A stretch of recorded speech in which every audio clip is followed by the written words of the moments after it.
Hello everyone. It's me, Arden Lee. I am back with another video today. And the subject of today's video is called You Can't Miss What's Meant for You. So, what does that mean? We're going to unpack that a little bit because it's been one of those beliefs that has been really instrumental in changing the way that I interface with the world in a positive manner because it keeps me out of a scarcity mindset and it allows me to see what is really compatible with me, what is actually a fit for me and my life and my circumstances, and what is not. So before I go ahead and unpack a little bit more about that, if you're not familiar with me or my work, my name is Arden Lee, and I am the creator of the Repatterning Project, which is an 8-week course where we hack our beliefs and we question and examine all of the patterns and the unconscious imprints that we've taken on throughout our lifetimes of social conditioning and trauma programming and all of that jazz, all the experiences that comprise who we are and the kind of decisions that we make for ourselves and the possibilities that we allow ourselves. We examine all of that and we start to rewire and reprogram some of them so that we can open ourselves up to more possibilities, more abundance, by reframing our mindsets and understanding greater where we make our choices, where we place our focus, so that we can come into alignment with our goals and with all the ways of happiness and fulfillment that we want to achieve in our lives. So if that sounds like something you're into, go ahead and check out in the description box where I have a link to a free PDF guide to the Repatterning Project so you can learn a little bit more about what we do over there. And I also have a link to the Repatterning Parlor, which is a free Facebook group that I moderate where like-minded individuals come together to support each other on their self-improvement and personal growth paths. So if that sounds like something that you're into, go ahead and check those out and let me know how it lands for you. All right, so what do I mean when I say that you can't miss what's meant for you? When I start to think about this phrase, the image that comes to mind is if I am in alignment with myself, meaning I'm expressing myself authentically, I am in my knowing of my discernment, which means I'm really good at knowing where I want to draw my boundaries, the things that I want to say yes to versus the things that I want to say no to. If I am in my knowing of my creative power, if I am in my knowing of all the things that I'm capable of making and choosing for myself through my active participation, my active commitment to making conscious decisions, to making all that awareness, and I'm not leaving my center to reach outside myself for anything out of scarcity.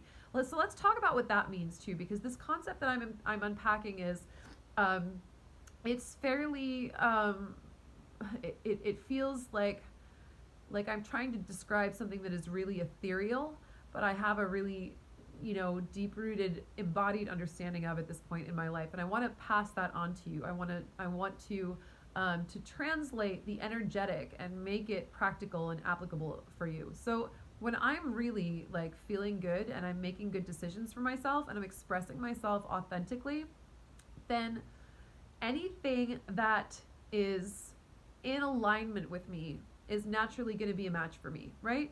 So I'll give you an example. When I'm feeling, when I'm personally feeling angry or upset or down in the dumps or whatever, then someone might approach me with a comment or whatever, and I might escalate that into an argument. I might assume the worst or whatever. But when I start to heal and feel better and start to really become responsible for my energetic field, then someone can make a comment at me and I might just be like, what's that? And just block them, right? And just be like, or not take it personally, or or just leave it alone and not even give someone my attention or what have you. So that doesn't mean, of course, that that I'm responsible for attracting harassment, naturally. Naturally, I hope you guys know me well enough by this point to know that that's not a thing I would go around saying. However, I am responsible for the energy that I give it and for the way that I respond to it. and for whether I choose to feed it, to escalate it, or to just be like, that's lame, go away, or whatever, you know. So when I'm in that place where I'm really good and I feel really great, then the things that are in alignment with me are going to come through to me.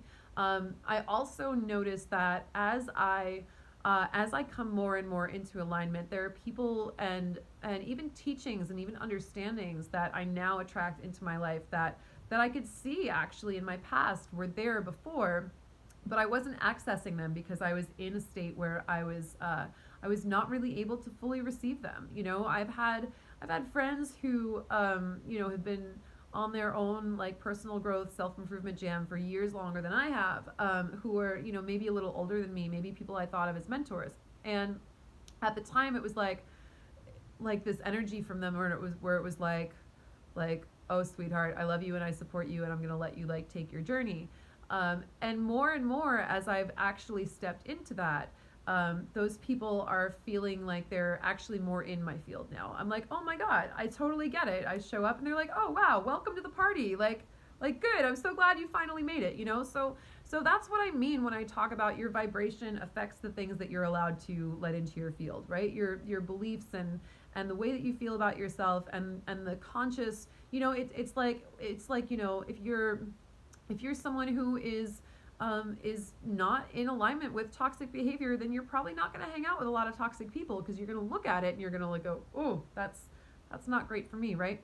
So so when you're, you know, conversely, if you're someone who is engaged in a lot of toxic behavior and you see people who do have healthy boundaries, either sometimes that feels threatening to you or it feels unfamiliar or it feels like something that you can't really engage with. It feels like there's this weird sort of barrier to that. That's why, essentially.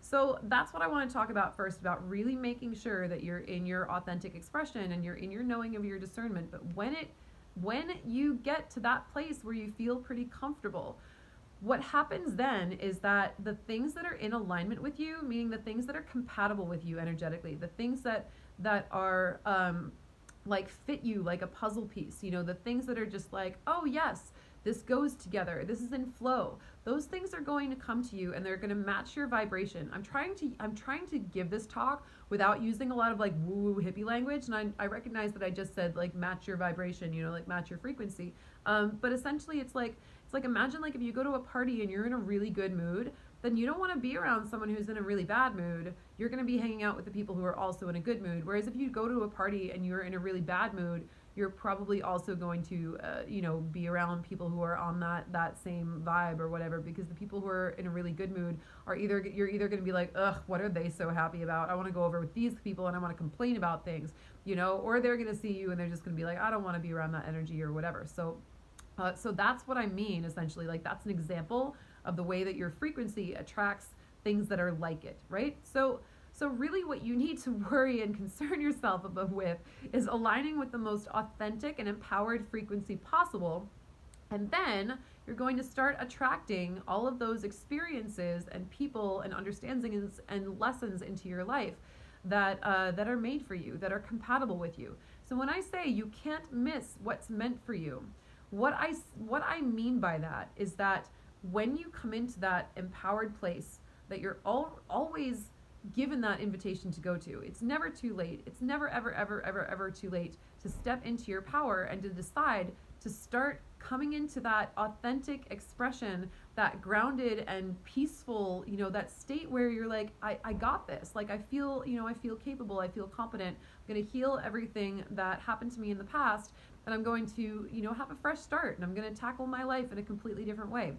I'm going to, you know, reprogram all of my beliefs so that I get the things that I want, whatever that looks like for you.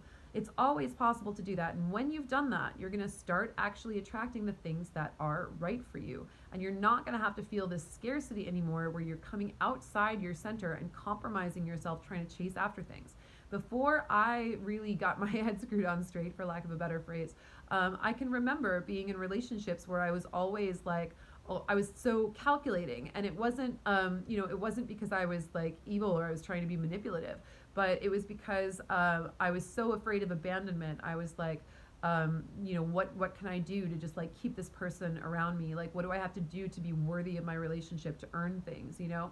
And now that I've really started to understand this concept of the idea that you can't miss what's meant for you, what that means actually is I'm allowed to relax and let go, because if someone was going to abandon me in the first place, why do I want to be in a relationship with them? I want to be in a relationship with the person who shows up and sees me and is like, oh my God, hell yes, that's exactly what I want in my life, and there's no question, where I don't have to do anything. I don't have to be in that scarcity mentality, and I don't have to reach outside myself for that. So essentially, what you're trying to do is you're trying to become the most authentic version of yourself. You are trying to become the puzzle piece that you are, right? You're trying to become the energetic signature that you are. If you try to make a puzzle piece that matches with every other puzzle piece, then you're not actually the puzzle piece that you're meant to be, right? I'm hoping that metaphor makes sense. If you actually allow yourself to authentically express, then those things that are naturally going to be in line with you and in love with you are going to show up naturally, because they're going to be attracted to that light, right? So as I've started doing this, I've seen all the ways that that I'm invited to let go of my attachment to outcome. You know, I'm invited to let go of the way that things show up for me. I'm invited to really put trust in the universe. And sometimes, you know, sometimes I'll even put things out there and I'll say, hey, if I'm, you know, I'm so unattached to XYZ happening, I'm just gonna, like, you know, I'm just gonna show up and see if it happens. I'm not gonna force it, you know, because if it happens, I want it to happen for real. I want it to happen out of authentic alignment, not because I forced something to happen, because I want to be able to remove that element of trying to put square pegs in round holes, because I want to see if it would have happened anyway. Because I'm really only in alignment now with things that are that want to happen, the things that are in ease. And you know, this applies to relationships and romantic relationships and friendships, but it's applying to business too. It applies to my getting clients sometimes. You know, if I have clients who are like, hey, I don't know if this is the right time for me to do this, I'm like, okay, cool. You know what? No worries. This will be here in the future for you. You know, I don't want to have to force anything. I don't want to have to, you know, I want everything to feel like, I want everyone in my life, whether they're a friend, a lover, a collaborator, or a client, to be showing up with me because they want to be there, you know? And essentially that's where we get that phrase, if you love something, let it go. And if it comes back to you, it was yours. And if it doesn't, then it wasn't. So don't stress about it. Don't worry about it. You can't miss what's meant for you. The only thing that you can do to affect it is trying to come into that most authentic and peaceful and happy version of yourself, where you are, you know, creatively expressing yourself in that authentic manner, so that you actually do start to attract the people around you who want to vibe with that, you know, who want to vibe with you. So I invite you to release all of that scarcity, you know, to release any of the ways that you're trying to force things to happen, you know, to make things happen. You know, especially in dating and relationships, we see this a lot. We see people who are, you know, how do I get this guy? How do I get that girl? You know, and hey, I was a pickup artist for many years. Like, I get it, you know, I was in that. But I can tell you that the way that I have started living my life now is so much easier and so much better. And I'm not wasting all that energy thinking about, you know, how do I get this person to stay with me, or how do I make this happen? All I really have to do is become my best self, and then I'm gonna attract the people who want to be there anyway. And you know, when I had low self-esteem, I would have heard that and said, like, oh yeah, but who's gonna want to be around me? You know, like, I don't want the people who just show up or whatever, right? But for me, it really is about you know, and then certainly there's a lot of skill sets that I've learned over the years, like, you know, how to build rapport and how to have a conversation that are really helpful. But also, like, that also helps me to be that best version of myself. If I'm able to engage in those skill sets without attachment to whether something shows up in a certain way or not, then that's still me living my best life and being my most authentic self, by you know, by being good at having conversations with people. Like, there's nothing wrong with that, but I release that attachment to whether someone is into that or not, and I just let, you know, I let things show up the way that they want to show up now, and that feels so much better and so much less stressful than the way that I used to do it before. So in the long run, taking on that belief of you can't miss what's meant for you has been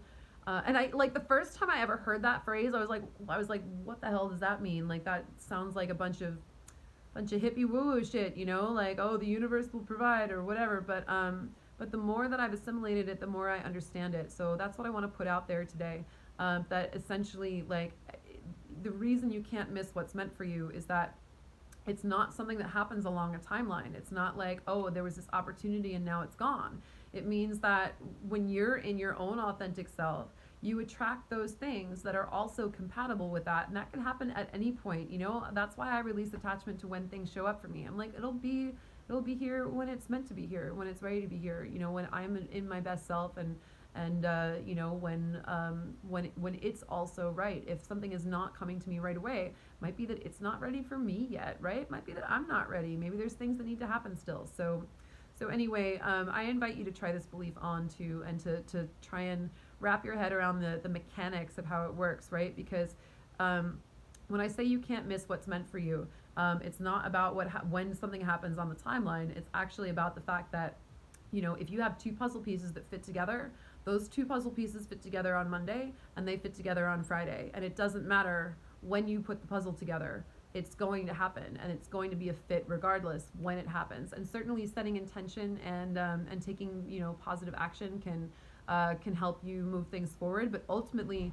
you know, having that lack of knowing that the power of that match comes from the fact that the puzzle pieces are aligning, and not the fact that, like, you know, this happened on Monday or that happened on Friday is really helpful. It allows us to distance ourselves from being attached to when things show up, and to show that it's actually the energetic signatures of each thing. It's the fact that the puzzle pieces fit, not when and if they, you know, they came together or whatever, that really matters.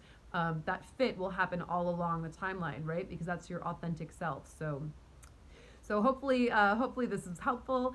And let me know what you think. And if you have any questions about this, you know, of course, feel free to leave them in the comments. Hopefully I explained this pretty well. Like I said, it's a pretty big concept that I'm trying to be able to dial down into understandable language. So let me know if it hit you. Let me know if it came across, and I will see you in the next video.